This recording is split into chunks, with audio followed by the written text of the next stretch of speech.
Some people walk through fire and come out untouched. Others barely survive a single storm. But there are few, very few, who walk through hell, who bleed, who lose everything again and again, and still rise.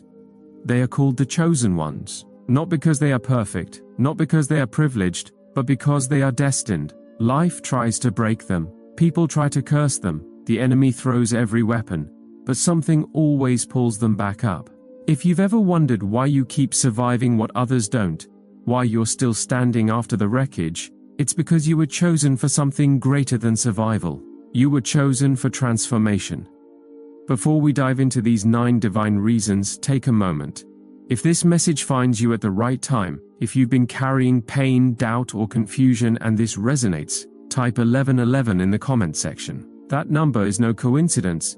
It's a sacred alignment, a portal for blessings, synchronicity, and divine confirmation. And if you haven't already, subscribe and join this soul tribe of spiritual warriors, visionaries, and survivors. You're not here by mistake. You're here because you're meant to awaken.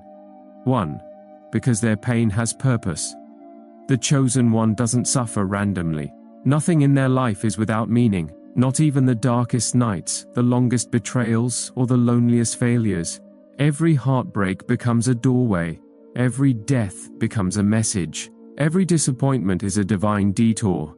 They are enrolled in a sacred curriculum where the tuition is suffering, but the graduation is awakening. What breaks others becomes their initiation into spiritual mastery. Their soul recognizes that pain is a kind of language, a coded message sent from the higher realms to awaken the dormant power within. While the world collapses under suffering, the chosen one kneels in it like sacred ground and listens deeply. Others scream at the sky, "Why me?" hoping to be heard. But the chosen one, even with tears streaming down their face, closes their eyes and whispers, "What is this teaching me?" That small question unlocks everything. That is the moment the wound becomes wisdom, the pain becomes prophecy. Pain is not punishment in their life, it is preparation, it is initiation. They are not being broken, they are being built. And that is why they survive. Because their agony is not random, it is revelatory. 2. Because they are spiritually protected. Many chosen ones walk through life with stories that seem unbelievable. Times they should have died, moments that seemed like pure luck, times the odds were stacked against them and still, somehow, they made it through. What they often realize later is that these weren't coincidences. They were divine interventions. Invisible hands were guiding them, shielding them from the bullet they didn't see, from the betrayal they narrowly avoided, from the trap that almost caught them. Some call it instinct, others call it fate, but chosen ones know it for what it is: spiritual protection. This isn't about being perfect or religious, it's about being marked by purpose, marked by ancestral blessings, marked by divine contracts written before they were born. There are forces that fight for them, not just angels but the spirits of those who came before them and left behind prayers in their blood. What others call luck, the chosen one knows as alignment. What others chalk up to coincidence, they recognize as orchestration. They walk through hell and don't get burned because something walks with them, always. That's why they survive. Because even when the world forgets them, heaven remembers them. 3. Because their mission is incomplete. The chosen one cannot be taken until their divine task is fulfilled.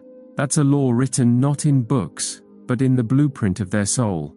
Even in their lowest moments, when depression eats away at their will to live, when exhaustion tries to steal their breath, when they beg for release, there's something deeper that won't let them go. A covenant, a divine agreement. Before they ever took their first breath, they agreed to carry something. Some are called to break the curses that have haunted bloodlines for generations. Others are called to heal those who society forgets. Some are meant to awaken thousands with a single sentence. Whatever the mission, it anchors them, it sustains them, it keeps them alive.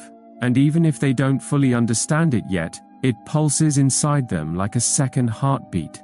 They may not have clarity, but they have conviction.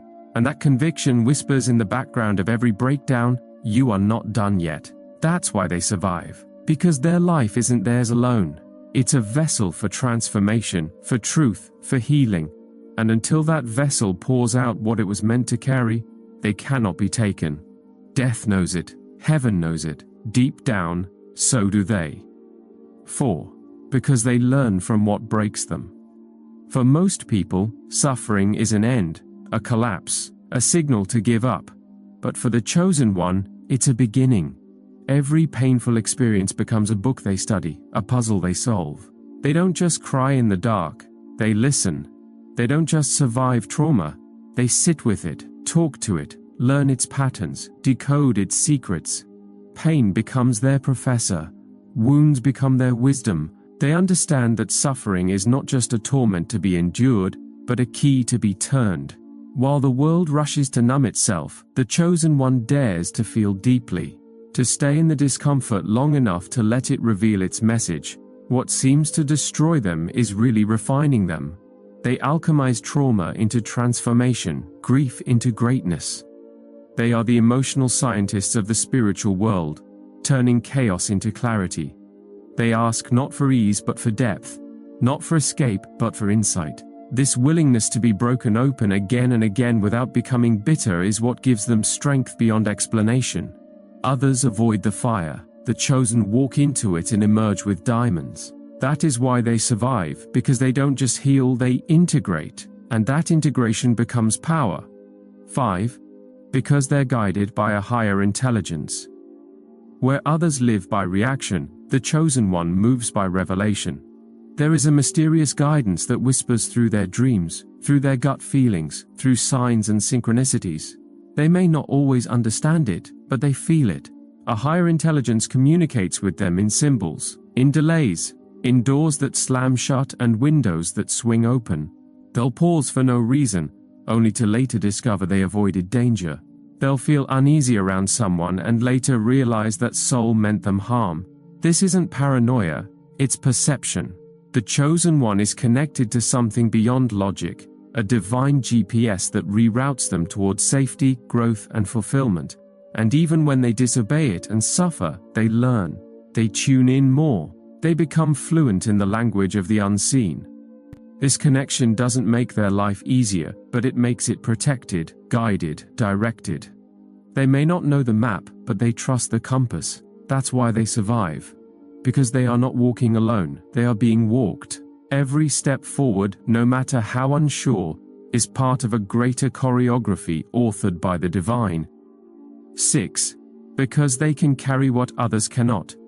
Chosen ones were not selected for comfort, they were selected for capacity, emotional capacity, mental endurance, spiritual depth. Life places burdens on their shoulders that would collapse most people.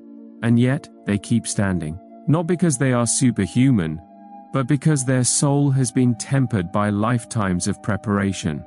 There is a quiet might in them, forged in the crucible of hardship.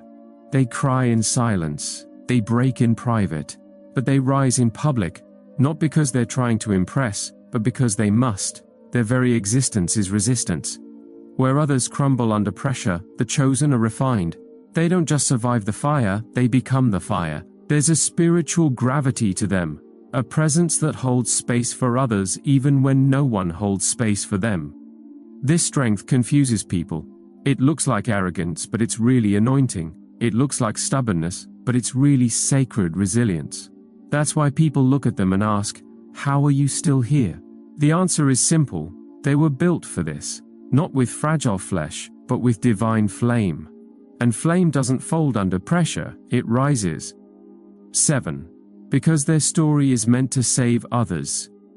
A chosen one's survival is not an isolated event, it is a sacred ripple. Their life is not just a personal journey, it is a public testimony. Every scar they carry, every failure they rose from, every night they thought they'd never see the morning, becomes someone else's roadmap. They live through storms, so they can later guide others to shelter. They bleed so that others may heal. Their pain is not in vain, it is sacred currency. Their voice, once silenced by suffering, becomes a song of freedom for those still enslaved by shame.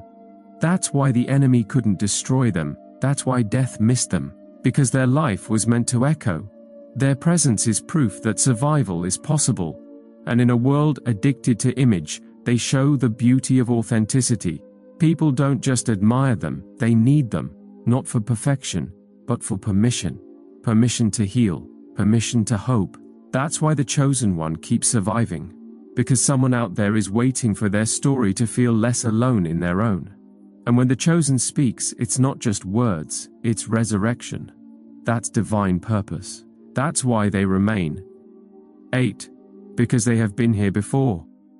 Many chosen ones walk this earth with a gaze that is older than their body, a soul that stretches far beyond the limits of this single lifetime. They are old souls, not in metaphor, but in memory. This is not their first incarnation, and deep down, they know it. That's why they are often misunderstood, even as children. Why they feel ancient sadness without a clear source. Why they sense people's intentions before a word is spoken. They carry echoes of lifetimes, wisdom earned through centuries of suffering, sacrifice, service, and silence. Their pain is layered, not just from this life, but from battles fought in realms and timelines that modern language cannot describe. And yet, with each return to this realm, they have brought back resilience. With every death, they gained perspective. With every rebirth, they refined their purpose. That is why they do not panic when others do. That is why their calm in crisis feels supernatural. Because they have seen this before. They have lost everything and rebuilt. They have faced darkness and chosen light. They have tasted death and returned with vision. So when this life becomes heavy, they do not collapse, they remember. And that remembrance is what makes them indestructible. What confuses others, their knowing, their stillness, their strange familiarity with pain, is just evidence of the many lifetimes they've walked through the fire and came back bearing light. This life? It's not the end, it's just another climb, another assignment, another step in the soul's eternal ascent. 9. Because God won't let go. At the center of every chosen one's journey, beneath the trauma, the strength, the silence, and the tears, is something immovable, God's grip. It is the invisible hand that holds them when all else fails. The reason they survive is not always because they are unbreakable, but because they are held. Held by a love that doesn't let go. Even when they run. Even when they curse the sky in despair. Even when they feel faithless, hopeless, and hollow. Still they are not abandoned. When they fall, it is God who lifts them. When they hide, it is God who finds them in the dark corners of their soul. When they prepare to drown in their grief or vanish in their silence, it is grace that finds a way in. Not always loudly, sometimes quietly, in the form of a kind stranger, a line in a book, a sudden peace in the chaos, or a whisper in the wind that says, "Keep going." This divine loyalty cannot be broken. It does not withdraw when they are weak. It does not waver when they are lost. In fact, it gets louder, more persistent. Because God does not choose and then forget. He chooses and commits. The chosen one survives because their life is not merely a product of strength. It is a masterpiece of mercy. Every time they want to give up, heaven leans in and says, "Not yet." Every time they believe it's over, divinity declares, "It's only beginning." That's why they're still here. Not because they've never let go, but because God never did. If you've made it this far, it's not by accident. Something in your spirit knows this truth. You've felt the storms, you've stood on the edge, and still, you rise. Not because it's easy, but because you were made to endure. You are not like the rest. You were chosen, not to be perfect, but to persevere. This is the Chosen Seer channel. Type 1111 in the comments if this message hit your spirit. Let the divine know you received it. And don't forget to subscribe for more messages that nourish your soul and remind you, you were born for this. You keep surviving because you're not finished yet. And the world still needs what you carry. Thank you for watching.